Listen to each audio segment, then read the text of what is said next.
ఇది నాన్న ఒక సహోదరి మధ్యరాత్రిలో ప్రసవం అవుతుందంటే ఆమె చుట్టూ ఎంతమంది అమ్మలక్కలుంటారు. లోకరక్షకుడు వచ్చినప్పుడు ఆయన వస్తే ఆయన ఆహ్వానించడానికి ఒక్క సహోదరి కూడా లోకంలో కానరాకపోయిందా? ఒక్క ఆయా కూడా దగ్గర లేకపోయిందా? ఒక్క డాక్టర్ కూడా చింత లేకుండా పోయాడా? లోకరక్షక, ఎంత ధీరుడ ఈ భూమి మీదకి వచ్చావయ్యా.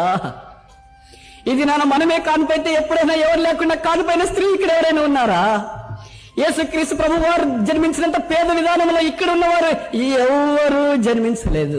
ఇక్కడున్న వారే కాదు, ప్రపంచంలో మానవ చరిత్రలో 6000 సంవత్సరాల్లో ఎవరు కూడా యేసుక్రీస్తు ప్రభు వలె పేదగా జన్మించలేదు.